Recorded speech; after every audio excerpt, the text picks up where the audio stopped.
gotta be our lows.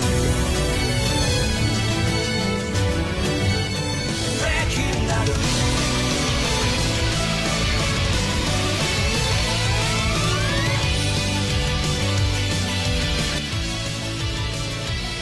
Parce que Steph, toi tu m'avais envoyé, parce que c'est sympa aussi de pouvoir dire aux autres aussi, un très bon groupe là où j'ai regardé, ça s'appelle Goldorak Attitude ou quelque chose comme ça, un groupe Facebook. Ouais, Goldorak Attitude. Qui est bien, hein, Il y en a, oui, il y en a vraiment pléthore, tout bien, mais- il y en a vraiment tout plein, pardon. Mais c'est vrai que ce groupe, il est sympathique. Et, Il y a des connaisseurs à voir. Hein. oui, c'est pour ça que il est quand même, c'est quand même moyen d'enterrer une série en disant que c'est complètement différent. Cet épisode 4, il est quand même difficile de dire que ça n'a rien à voir avec Goldorak. Ah non, alors Parce là- qu'il faut quand même Mais là, ils pas a- exagérer. Ouais. Parce qu'ils ont dit, certains ont prétendu ça après avoir vu l'épisode 4. C'est pas possible vu que c'est un remake. Alors, il est clair qu'on passe sur quelque chose qui a plus un caractère d'évangélion, quelque chose de beaucoup plus moderne. Donc, les gros fans hardcore pourraient se dire, suffire ça pour dire ça n'a rien à voir. Moi, je mets un bémol que cet épisode 4 prouve par A plus B que c'est un remake. On voit clairement la copie conforme qui a été faite avec, ben, c'est clair qu'ils ont changé quelques petits détails tout en gardant le fond. La forme change un tout petit peu. Mais on reste quand même quelque chose qui est une copie conforme à mon sens, quoi. Et donc, on ne peut pas dire que c'est complètement différent. On peut dire que ça va vite. Et pour les connaisseurs, il ne faut pas oublier que Goldorak était une inspiration de Toei Animation pour se faire des sous, sachant que Go Nagai était parti, et que ce que nous voyons avec Grandmaster You, ben, c'est l'histoire du manga. Et qui fait en plus le lien avec le film. C'est là qu'on a Rubina, donc c'est le personnage avec les cheveux blonds, qui est présent dans Gatiger. Exactement, ouais, tout à fait. Et il peut y avoir une certaine confusion entre Vegalia, Rubina, et puis ce personnage qui me semble... Tiger, ouais, ils reprennent son costume, ses fringues, et c'est vrai que dans les deux premiers tiers de la série d'origine, il y avait très souvent un épisode où on faisait revenir un love interest de l'époque, en fait, comme celui-ci, comme cet épisode 4. Et j'ai l'impression qu'à court d'idées, sur le dernier tiers de la série d'origine Goldorak, ils ont répété un petit peu le scénario, puis ils sont allés repêcher ce personnage de Vegalia, en fait, du film, en fait, God Tiger, pour faire un épisode supplémentaire pour combler. Mais là, il était totalement intégré à l'histoire dès le départ. Donc, c'est vrai, c'est vrai. Donc on ne sait pas comment ça va terminer. De ce que moi, il était clair, je trouvais super intéressant que Actarus, il a une relation justement avec Vegalia. Et Vegalia est présent dans cette série déjà avec un uniforme, mais un changement de personnalité. Oui. Parce qu'on a de nouveau un personnage qui pourrait être similaire à Phénicien, un peu, pour l'instant, avec ce côté un peu garçon masqué et tout ça. Contrairement à Vegalia dans la série, 73e épisode, ou 72e épisode, où elle est vraiment la nana très douce, un peu naïf. Donc on a des petits traits de caractère comme ça qui se changent. On verra bien comment tout ça évolue. Mais en tout cas, il est clair que nous, on vous invite clairement à voir cette série, à prendre du temps, voir les épisodes 2 fois, pour comprendre clairement la série, les petits détails, bien s'imprégner, et puis lui donner carrément la chance à ce Grandizer U, qui va sans doute nous surprendre, évoluer de plus en plus, et il y aura aussi des produits dérivés qui vont arriver très rapidement. Il y a le Jumbo. Donc le Jumbo, voilà, mais qu'est-ce qu'un Jumbo, voilà, exactement. Qu'est-ce qu'un Jumbo? Eh ben, je pense que je ne vais pas apprendre aux gens ce que c'est un Jumbo. C'est une version d'un jouet de grande taille. Nous avons la version ici... Tu peux la lever un peu? Ouais. La version ici, donc, européenne, qui reprend la version japonaise sans la tête qui s'incline, avec un point qui est disparate, une taille légèrement plus petite, et puis un certain nombre de détails qui est moins incrusté, mais remplacé par les autocollants. Parce que là, c'était Mattel qui faisait ça à l'époque, le Jumbo. C'est Mattel, et puis comme en fait... On voit la boîte au fond. Hein. Comme chacun des pays qui avaient les plans de ces jouets-là, et ils avaient leur trame de couleur. Ce qui veut dire, c'est que quelquefois, tu avais quelques différences des bleus. Ok. Et puis, maintenant, on ressort le même concept avec Grandizer U, puis des rééditions de ce genre de jouets aussi, mais principalement, on va parler de Grandizer U, avec le Jumbo qui va sortir prochainement. Ça a l'air bien? Novembre. C'est déjà les précos, hein? Ouais. Il y a déjà les précos, puis il y a déjà certains sold out à certains endroits. HLJ, il est en sold out. Ouais, Ah ouais, exactement. Et puis il n'est pas si cher que ça. Comme le yen est extrêmement bas à l'heure actuelle, Profitez. vous l'avez pour 270 francs. Et je pense que C'est c'est. pas donné non plus, hein, ou bien. Ça reste accessible. Alors, déjà toute cette Ouais. collection, tout ce plaisir est loin d'être accessible. mais, On est d'accord. mais on a la chance que le yen soit un petit peu bas. Donc au moins on peut bénéficier un petit peu de ce baisse de prix pour au moins continuer notre passion. Pardon. Et puis ben, on a le Grandizer qui sort en jumbo, comme je l'ai dit. Mhm. Et on a aussi la version Bandai qui va sortir avec la couleur du dessin animé, à savoir les jambes grises, et puis la version blanche des cuisses. Il y aura une version Bandai Diecast et une version... comment on dit quand c'est une maquette en termes techniques? Model kit. Model kit, merci. Donc en fait, le model kit est assez magnifique, principalement au niveau de son emballage, au niveau de son paquet. Et surtout, on aura la navette. Donc la navette qui peut s'ouvrir particulièrement comme ceci. Donc en modèle kit. Il y aura les deux. La navette sortira en modèle kit avec le Grandizer U et en version Bandai robot ou complet avec les deux. De ce que j'ai pu voir à l'heure actuelle. La particularité, c'est que vous pouvez l'ouvrir comme ça, puis voir les légers détails à l'intérieur. Les jouets sont magnifiques, assez agressifs. Donc c'est assez fidèle à la série du coup. Ah oui, oui. Ça, Alors il y a aussi les Actarus, Actarus qui est déjà prêt en blister. Donc je pense qu'on va avoir pas mal de produits dérivés. Et ça pourrait relancer aussi des produits dérivés qui sont en lien avec cette première série, quoi. Eh ben, ça me fait penser justement, le Jumbo, moi j'ai pas tellement vu, je ne suis pas attardé sur son design, mais personnellement on n'en a pas énormément parlé, mais le Goldorak, je trouve que dans la série il est hyper imposant, il a même un côté presque, je dirais... Devil maléfique. Oui, c'est exactement le Devil terme, Man bravo, maléfique. c'est ça. Ouais, c'est pas faux. Et du coup, je voulais savoir, vu que vous l'avez peut-être en tête, est-ce que le design est plutôt ressemblant à celui-là que vous avez là, ou il a vraiment plus par rapport à celui qu'on voit vraiment dans la série, ce côté... voir un peu... Il y a les yeux qui est contourné en rouge hein, dans la série. Si on retourne en arrière, quand on était petit, Goldorak, enfin le robot Goldorak, la tête, ça ressemblait pas à une tête de héros. Elle faisait un petit peu peur. Enfin, je sais pas quel est ton ressenti. Autant Actarus, on le kiffait et tout, mais Goldorak, c'était une machine, c'est un robot. Moi, je me rappelle d'en avoir peur, puis surtout avec les cornes et tout. Donc, ouais, quand on est petit, ouais. Maintenant, on a grandi, 30, 40, 50 ans. On est habitué à ce design. Il est devenu, pour nous, passif en fait. Et le fait qu'il ressorte maintenant un design plus agressif, qu'il ressuscite un petit peu cette tension, cette peur, cette agressivité. Ouais. Moi, je pense qu'ils ont totalement respecté. Ils ont rien changé. Ils ont juste remodélisé certaines pièces. Les rendre beaucoup mais à plus bon escient, crédibles. hein, je trouve. À bon escient, ouais, tout à fait. Ouais, je trouve que le robot... Donc le robot, le Jumbo, il sera assez le fidèle, Jumbo, quoi. alors le Jumbo, le Grandizer, il est magnifique. Hein. Donc faut le prendre. Vous l'avez déjà... Il faut le prendre. Si vous aimez la série, Oui, si vous aimez le jouet. Mais effectivement, c'est une belle représentation, d'autant plus que les couleurs me semblent super cool.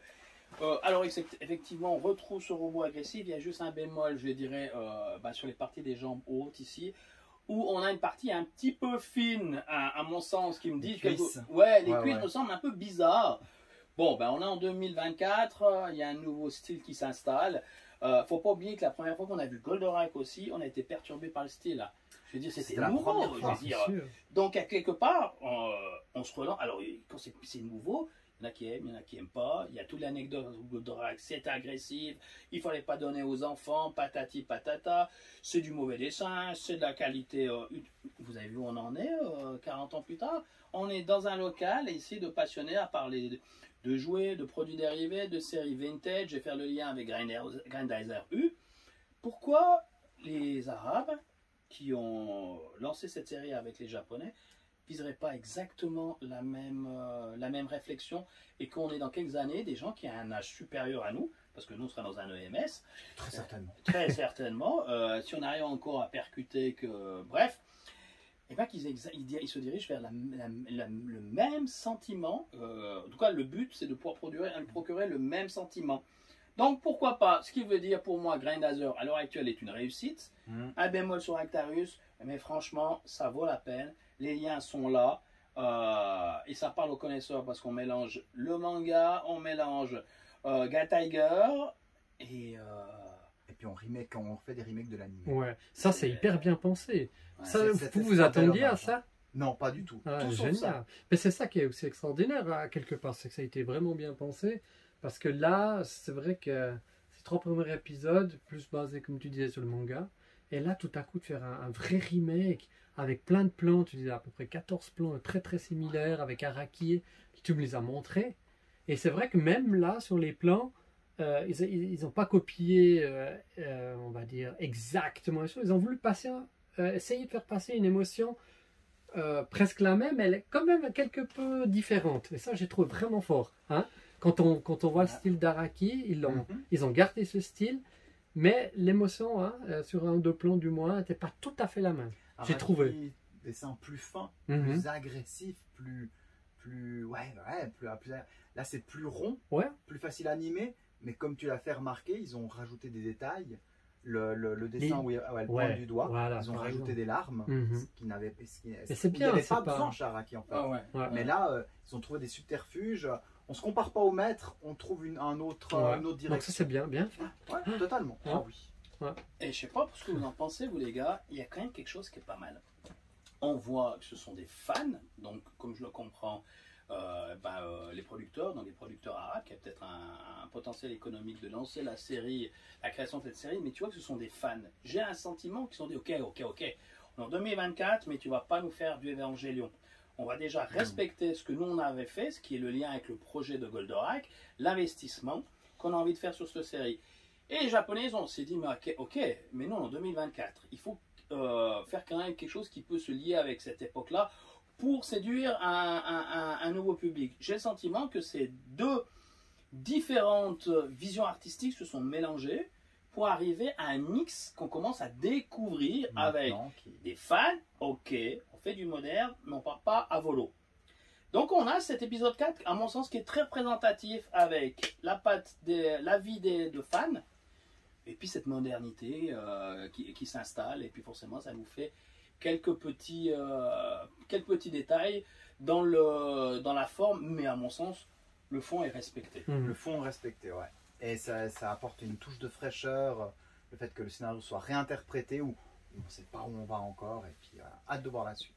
Bon, bah, moi je trouve que c'est génial. Un petit bémol. Ah, Bon, un petit un petit bémol. bémol qui est important, on ne sait jamais si cette vidéo sera vue pour des personnes qui sont cibles en lien avec Mhm. Randizer U, en sachant qu'il s'appelle Goldorak U, je pense qu'il va être très capital que quand le doublage français soit de qualité, et que, à mon sens, la version française, avec ces mots à moitié farfelus mais qui semblent être scientifiques, soit respectée pour maintenir ce pourcentage de l'univers de Goldorak, c'est-à-dire Actarus, Venusia, Alcor et ainsi de suite, à mon sens, doit être prononcé. Ouais, c'est sûr. Et je pense qu'ils en ont conscience, puisque il semblerait qu'ils vont l'appeler Goldorak U. Donc, par d'écoulement, on va rentrer dans ce concept. Parce que le doublage de Goldorak, c'était quand même quelque chose d'incroyable. C'était l'un des premiers doublages de dessins animés japonais, et ça reste l'un des plus qualitatifs au niveau traduction, francisation, invention des noms. Ils ont fait un travail de fou, je trouve. Hein. Et les Et acteurs tout était derrière, cohérent. Hein. c'était des acteurs, quoi. On parlait tout à l'heure, Actarus, la voix d'acteur, je ne me souviens plus comment s'appelle Je crois que son c'était doubleur, fixé. Hein. Daniel Gall. mais pardon, Daniel Gall. Daniel Gall. Quand on était jeune, on entendait la voix d'Actarus, c'était un daron. C'était un daron qui en imposait, en fait. Et voilà, quoi. Procyon aussi, Procyon. avec la voix de Charlene Gals. Donc Ah ouais, j'ai vu. Ah oui, oui, oui, ouais. on retrouve toutes ces voix-là dans nos séries, que ce soit Colombo, que ce soit l'agence touriste, tu retrouves des trames, parce que c'était des sacrés acteurs qui pouvaient...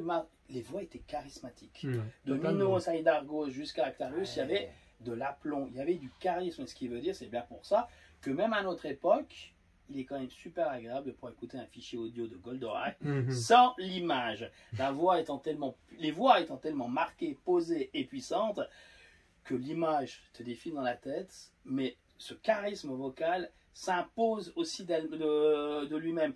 Ce qui veut dire qu'il va être très important que les gens qui se lancent dans le doublage de ça soient très attentifs à ça. Sinon, à mon sens, il va y avoir une grosse perte de qualité pour le marché francophone. Et ce sera non négociable, à mon avis. Ouais. Et je pense que beaucoup de personnes vont rejoindre en tout cas, ma réflexion. Après, on verra qu'est-ce qui nous en est. Cependant, bah, ça reste une excellente série. Ouais. Ça m'a fait super plaisir. N'est-ce pas? Alors, avant de se quitter, je voulais vous proposer un petit quelque chose, parce qu'on ne met pas en place un petit setup comme ça tous les jours non plus. Je vais vous proposer de prendre chacun une pièce, je ne vais pas dire que vous préférez, mais en tout cas quelque chose qui vous, qui vous inspire, et en dire un petit mot. Steph, je pense que toi, tu les connais tous, je pense que tu as tout, parce que Steph, pour ceux qui connaissent, tu as une vitrine complète, je ne sais pas plus que de Goldorak, donc voilà, moi ce que j'ai, c'est pas énorme, mais j'ai l'essentiel dans ce qui me concerne, mais je pense que tu les as tous, hein, tout ce que voilà. Enfin, peu importe, mais prends quelque chose qui t'inspire, et puis on va peut-être commencer par Néné, parce que j'ai senti tout de suite, il a déjà dans la main son Alcorak. Alors pourquoi, Néné, est-ce que tu as pris? Et puis pour là, je vais vous filmer d'un peu plus près. Alors moi je vais faire une version longue en fait, hein, parce que j'ai toujours été impressionné en voyant ta collection, Steph, sur YouTube, et en pénétrant ici chez toi en fait, Yvan, de voir tous les diecast d'époque Goldorak que je n'ai jamais connus. Moi quand j'étais petit, j'avais un Jumbo, mais mon Jumbo c'était pas Goldorak, mon Jumbo c'était Tosho Daimos. Le camion. Le camion. Et je dois encore avoir la photo de moi à côté de l'arbre de Noël avec mon Daimos et tout. Donc j'ai jamais connu ça. Moi j'ai dû attendre le Soul Shocking Goldorak en 99 ou 2000. Et puis moi c'était une révélation. C'était la première fois que j'avais un jouet véritablement diecast entre les mains. Et l'Alcorak pour moi. Donc peut-être pour les prophètes qui ne connaissent pas, le diecast peut simplement dire que c'est quelque chose en full metal, on peut dire, hein, ou presque full. Au moins du moins composite. Voilà, c'est ça, hein, parce que c'est vrai qu'on utilise des fois des termes avec notre langage abscon pour que... Juste, pour être précis, le diecast c'est arrivé par hasard. Tout simplement, en 1970-73, à la profusion des jouets, parce que la télévision arrive dans tous les foyers japonais, il y a une crise énergétique au niveau du pétrole, donc le plastique devenait relativement dur. Et relativement cher, pardon. Ce qui veut dire, c'est qu'ils ont commencé à produire des jouets en métal. Donc, pour une série comme Mazinger et puis les autres robots, Geta Robo et compagnie, toi, t'es gamin, t'as un robot, c'est lourd, c'est puissant, ça représente quand même cet univers. Donc, du coup, t'as ce jouet qui est lourd et c'est un autre matériel. C'est clair. Sans main, il y a un plaisir du poids. Totalement, d'accord. Et le diecast doit représenter un certain nombre de pourcentages que je suis incapable de dire de tête pour être validé diecast. D'accord. Et ça change toute la donne. C'est un autre style que le Garage Kit. Donc voilà, c'est du plaisir, c'est du poids, c'est de la lumière, c'est de la brillance. Donc là, il y a beaucoup de diecast. Hein, il y a quasiment que ça, mis à part là.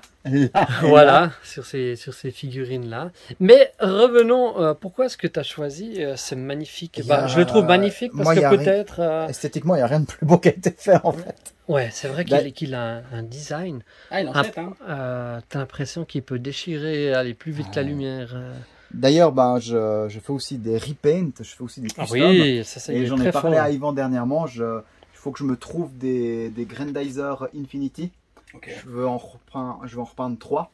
Un en couleur de l'Alcorak, un en couleur du Venusiac et un en couleur du Fossoirak. Excellent. Blanc, orange et puis bleu. Alors, curieux de voir ça. Ah, ça ouais. peut être, Donc peut-être que certains connaissent aussi les œuvres de Néné, les Camaro.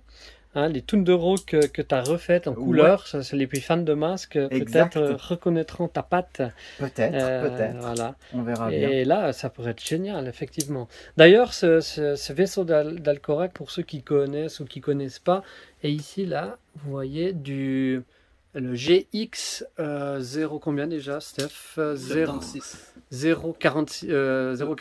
ouais, qu'on voit 76 ou 46 derrière là. 046, effectivement. 046, c'est un setup, enfin un playset plutôt qui est vraiment, mais qui est incroyable. D'accord, Steph. Est-ce qu'il y a déjà eu quelque chose de mieux que ce Shokugin qui a été fait à ton sens? Alors ça dépend parce que on rentre de nouveau dans l'émotion. Ce qui veut dire c'est que quand ce Goldorak est sorti il y a approximativement 20 ans, c'est enfin qu'on l'avait complet.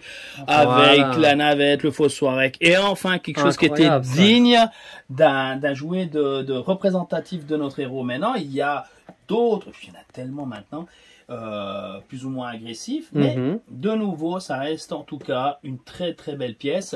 Il y a les nouveaux Bandai qui semblent être un petit peu plus agressifs dans le design.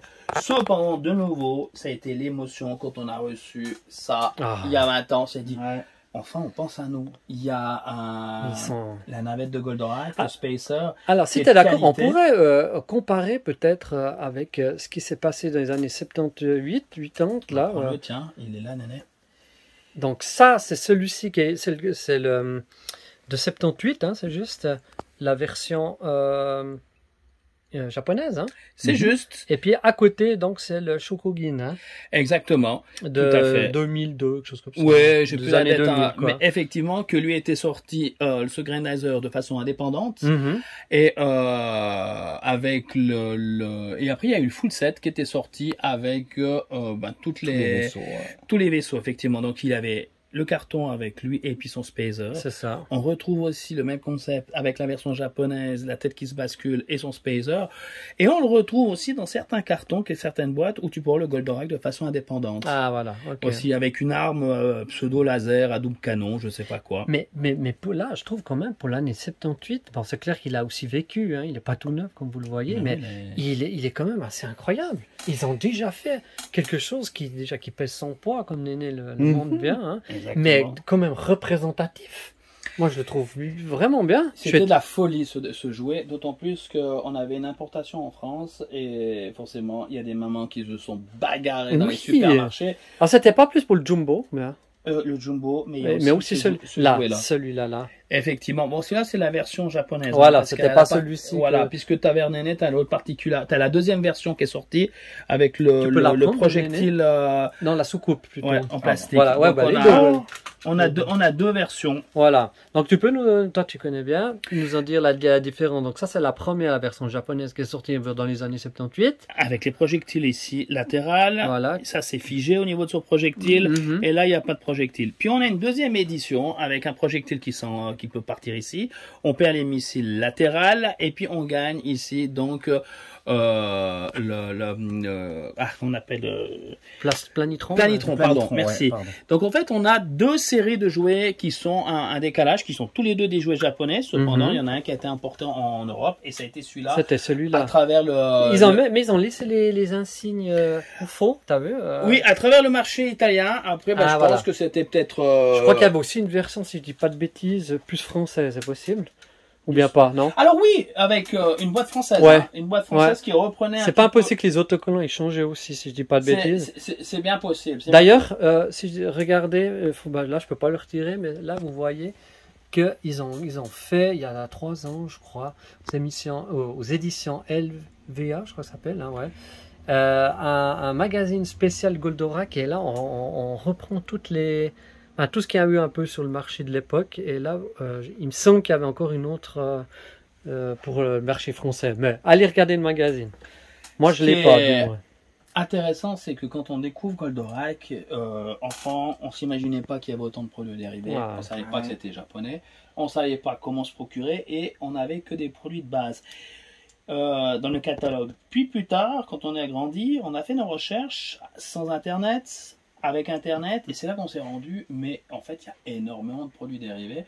Et je rejoins ce qui était dit une fois avec DJ David, qui lui, il était surpris, malgré sa grande collection, d'être encore surpris de voir qu'il y avait potentiellement d'autres produits qui se mettaient qui étaient inconnus. Alors il y a les produits modernes maintenant, je suis tout à fait d'accord, mais dans les vieux produits, il y a encore des choses que quand tu fous, tu te dis, je ne savais pas que ça existait. Et celui-ci, par exemple. Et j'en reviens à ce jouet-là, qui, moi, c'est quand même assez mythique. On reconnaissait Actarus par son pseudo sidecar moto 3 places. Je sais pas comment on va appeler ça. Mais elle a acheté cette bécane. Et tu voyais de nouveau que lui, il avait la grosse bécane. Et que les autres, ils avaient des motos un petit peu bien puissantes, mais légères. Donc on retrouvait cette personne inspirante d'Actarus, vraiment ce côté très masculin. Et vous savez à quoi ça me fait penser, d'autant plus que j'ai vu hier le film Yakuza avec Robert Mitchum. Ce côté un peu années 70 affirmé du japonais, un peu Bushido, un peu le gars, quoi. Et que c'est là que tu apprécies justement cette série, moi qui viens de cette génération, de cette éducation-là. J'ai rien contre avec maintenant. Cependant, c'est vraiment quelque chose qui qui est transgénérationnel, parce qu'on retrouve ce côté charismatique, on le retrouve dans le nouvel Actarus, qui est un petit peu plus féminin, un petit peu plus évangélion, mais je suis curieux de savoir si cette moto sera représentée dans Grindizer U, et moi je la trouve badass, j'adore ce jouet, il est magnifique. Donc c'est celui-ci que tu as choisi alors? Pour te le présenter. Ouais, là. pour le présenter, on est d'accord. Pas si facile à trouver de façon qualité. Non. Voilà, il manque des pièces. Hein, il manque des pièces, mais la peinture elle est bonne. Elle est le encore petit Actarus bonne. est présent. Et je sais pas pour toi, Néné, enfant, avoir eu ça, ça aurait été Tu l'as eu? Non. Non. Non. Toi, t'avais eu quoi? Rappelle-nous. Ouh, moi j'étais un enfant très heureux, mais malheureux. Très heureux parce que j'ai eu une très belle jeunesse. Mais étant valet, il était très difficile d'obtenir des jouets sur Goldorak. Et quand tu les avais, il y avait toujours le gamin dont le papa était tout bib avocat ou je sais pas quoi, puis qui avait tout raflé. Et toi, tu avais droit éventuellement à un pseudo Alcor. Donc moi, j'étais parti à mon magasin pour m'acheter un jouet Goldorak. Et j'avais acheté, en croyant que c'était Alcor, l'Alcorak, pardon, une navette que tu retrouves dans les jouets Poppy qui ressemble étrangement à l'Alcorak avec des griffes jaunes à l'avant. Ah. Okay. Et je me souviens plus, il fait partie d'une série Sentai. Bref, les connaisseurs retrouveront. Et puis j'étais tellement content de me dire que j'avais un Alcorak. Et je me dis, il est quand même bizarre cet Alcorak. Il ne correspond pas à la série. Et pourtant, j'en étais tellement heureux de pouvoir m'inventer ces personnages. Après, j'ai dû me les faire à base de Lego, avec lequel j'ai pris pas mal de plaisir.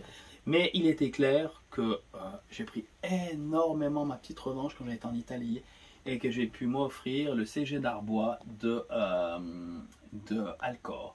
Je me souviendrai toute ma vie.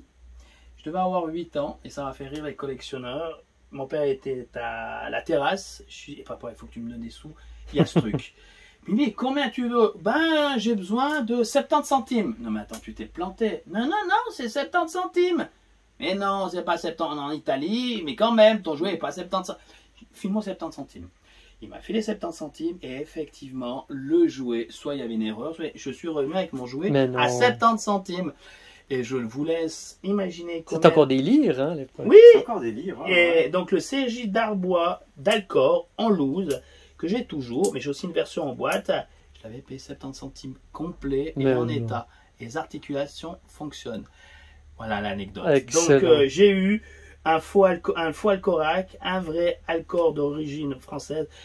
Et puis après, quand j'ai décidé de vraiment me lancer dans ma passion, d'avoir plus d'informations, je suis devenu très pauvre, j'ai claqué mes ronds là-dedans. Bah, faut pas se soucier trop non plus, hein. Ne vous inquiétez pas. Exactement. Parce que quand vous allez voir une fois sa voiture, hein, quand on fera un truc spécial sur les... Surprise, ouais, exactement. Bah, ouais, il est pas à plaindre, ne vous inquiétez pas. Quoi hein. Envoyez vos dons, hein. Ouais, voilà. S'il vous plaît. Ouais. Non, mais ils ont fait de belles choses et puis là on a vraiment. Et puis puis c'est peut-être pas fini comme tu dis.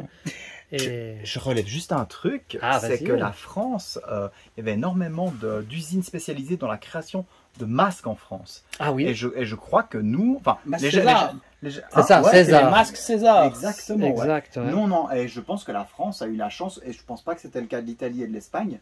On a eu des masques Goldorak. Alcor, Vénusia et autres. Flamme, He-Man, Masque, Albator avec les gros yeux ronds là, ouais. puis que tu te coupais les joues parce que c'était du plastique bien dur. C'est juste. C'est ça, j'en ai là, mais je sais plus où je les ai mis. Et Mass Tracker. Oui, aussi. Mass Tracker, qui c'est qu'il y avait encore? Si je dis pas de bêtises, Optimus Prime. Ah aussi? Il me semble bien. Et il me semble. Et puis Ulysse 31. Ah oui, avec les versions pain de raisin sur les côtés qui ressemblaient à la princesse Leia. Moi, on était contents. Ah, on était contents. Moi, le personnage en gomme avec le fil de fer à l'intérieur. Comme l'Albator ici. Ouais, c'est vrai. Avec son fils Télémaque, avec le petit interrupteur rouge qui maintenait la cape, qu'il fallait pas perdre parce que sinon tout partait en cannelle. Donc voilà. J'essaie de vous retrouver, mais j'ai pas trouvé. Ah oui, ça me fait penser. Je crois qu'on a gentiment terminé, mais je voulais terminer là-dessus pour faire ouais, exactement. C'est en venant là que je vois. Je voulais faire un petit. Bah, c'est hyper rapide. Hein. Tiens, Néné, à toi l'horreur. Exactement. À toi l'honneur. Ou à toi l'horreur, je sais plus. Petit. Est-ce que Une j'ai un boxing. cutter à la place des doigts? Attends. Les dents. Ah, non, Attends. c'est bon. Tu vas réussir? J'ai réussi. Ah, bah, il est trop fort. Alors écoute, moi je vais tendre le carton. Alors, Je te laisse qu'est-ce que. retirer ce qu'il y a à Ah, voilà. l'intérieur. Je l'ai pas ouvert.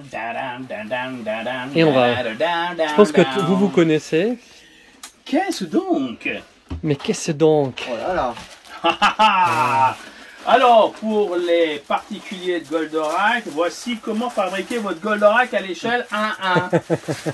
Donc, débrouillez-vous. Mais voici donc ce joli poster sur un... Ouais, c'est un 180 ou 140 grammes, bien épais, qui provient de nos Français, Oui. qui ont sorti la BD il y a... Voilà, c'est lié à la BD. Une année, hein, Ouais, une un peu bonne plus, année. ouais. Un peu plus Puis du peut-être. coup, on retrouve cet exemplaire de ce plan, Ouais. et qu'on retrouve dans un épisode de Goldorak. Ah ouais? Oui. Ah, carrément. Pas ce graphisme-là, Ouais, qu'on ouais. retrouve là où un enfant se retrouve dans une partie de la jambe du robot. Je sais pas si vous vous souvenez de quel épisode, je vous laisserai chercher, mais ma lacune est là. Ouais, bah, vague, ça, je me rappelle vaguement, ouais. Il y a un épisode où l'enfant est... Est-ce que c'est pas Uranus? Et avec lequel l'enfant se retrouve protégé dans une des jambes du robot. Mmh. Et puis Goldorak va se battre avec cet enfant dans la jambe. Lors de la prochaine émission qu'on enregistre, je prends l'encyclopédie de Jérôme Alpé Ah. sur Goldorak avec le Excellent. résumé de tous les épisodes. Ça Et c'est bien. En fait, je Jérôme- crois que je l'ai là, mais bon. Ça Ah, passe. tu l'as aussi Mais la Mais vidéo, oui. Tu me l'avais prêté, puis je t'avais demandé, j'avais fait des copies, je Ah crois. d'accord, ok. La Il me vidéo semble. semble long. Je suis pas certain qu'ils aient tenu jusqu'au bout. Ouais, c'est possible, c'est possible. Voilà. Donc, Mais c'est pour ça qu'on va gentiment s'arrêter. Je voulais finir avec ça. En tout cas, moi, ça m'a fait. On va essayer d'être les trois sur la fin. Hein. Ok. Ouf. Oh. Voilà, on est là, un petit peu. Voilà. Voilà, je sais pas ce que ça donne. Il en manque un. Ah. Ah, il en manque un. Attends. Il manque du... Ah là, ça va ça, mieux, c'est- voilà. C'est pas mal comme ça. C'est pas mal du tout. Bon, en tout cas, moi je te remercie, Néné. Moi je te remercie aussi. Belle, De tes belle Merci compétences, à vous. à fond, ça m'a fait que du plaisir. C'était bien cool en tout cas. Hein, Merci surtout- Yvon pour l'invite. C'était un. Et puis c'était Grandizer pour la suite. Exactement. Et puis, continuez votre passion. Ouais, exactement. Donc, encore un énorme plaisir de vous avoir accueilli ici, dans mon antre. Et puis, on se réjouit de voir les prochains épisodes. Et puis, si on peut en regarder de nouveau un ou deux ensemble, et puis refaire un petit débriefing Bah peut-être oui. sur l'épisode, je sais pas, ce sera peut-être 5, 6, 7 ou je sais pas. Ce serait avec plaisir parce que c'est pas souvent qu'on a l'occasion de débriefer avec des passionnés, puis des gens qui connaissent vraiment. Pouvoir faire ces liens, c'est pas donné à tout le monde. Donc, C'est beau. c'était. On coupe On On coupe. baste Allez, Allez, Allez, allez, bonne attends. soirée, bonne Ciao, ciao tout le nuit. monde. À très Merci à vous.